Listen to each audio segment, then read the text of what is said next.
Welcome to Danny's Rock of Ages. Today I'm talking about one of my all-time favorites, Bruce Springsteen. You know, coming from New Jersey, growing up in the 80s, it seemed like everybody worshipped Bruce Springsteen. I was no exception. And to this day, you know, when I think of Bruce and his music, he's so inspirational, such an exciting performer, great musician, great songwriter. To this day, he's one of my favorites. One thing I really didn't realize about Bruce, for a long time really, is the impact of his guitar playing. I always kind of just thought in the back of my head that, that little Steven was really the main lead guitar player in the group. It wasn't until a lot of the videos started coming out on YouTube and on DVD that I really realized how much great lead playing Bruce actually did.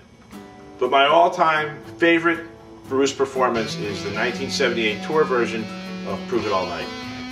You know, it's quite different from the way it's recorded on the record, and there's this sort of extended jam that they do in the beginning. And Bruce had the guitar turned up at all, I mean, just really fuzzed out, just really loud, you know, edgy sounding guitar. And he would just, you know, play kind of a melodic solo, but just get going really fast, and he would throw the octaves in there.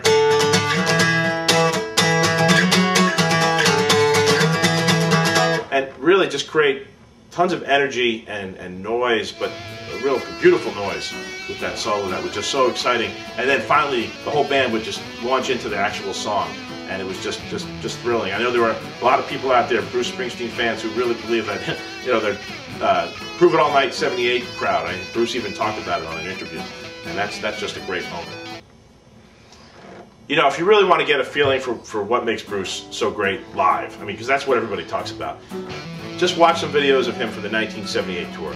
To me, that's the greatest all-time tour. You know, I was just a little kid at the time, but I wish I could have been there to experience it in person. He had so many things going on. You know, when he played growing up every night, he'd tell these great stories, sometimes about UFOs, sometimes about how he met Clarence, but these stories are always exciting and dramatic. He had all kinds of fun, you know, dancing on stage and all kinds of jokes going on. But the main thing for me was the guitar playing that he was doing on that tour. Two examples that really, you know, stick out in my mind. One of them is Hard to Be a Saint in the City.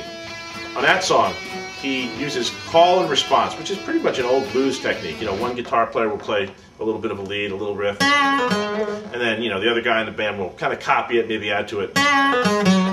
Simple as that. But when it's done right, it's really exciting. And on Hard to Be a Saint in the City on that tour, you know, the band would get going at the end.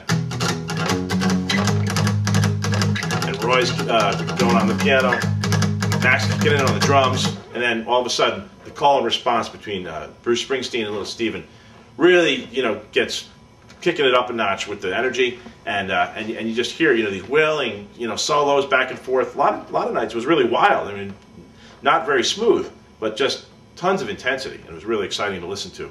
And that's something I've really, you know, whenever I put on a show, if I have another guitar player playing, I always try to do that, something along those lines, and that's something I learned from Bruce Springsteen. He wasn't the first to do it, but he really did it well. You know, as far as his guitar playing goes, Bruce Springsteen, kind of like Neil Young, is not real smooth.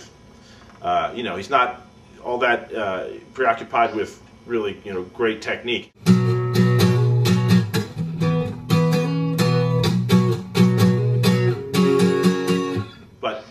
Again, plays with a lot of energy. I like the melodic decisions he makes in terms of the notes that he's going to play.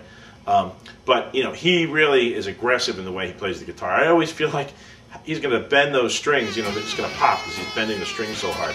He really, you know, makes some extreme bends and just makes the guitar wail. You know, Candy's Room is a good example of that. Or Badlands, the main solo that he plays there, he really is bending those strings. Thanks for watching. I'd really like to hear what you think about Bruce Springsteen as a guitar player, so please, you know, leave a comment down below, and please subscribe, and I'll see you next time.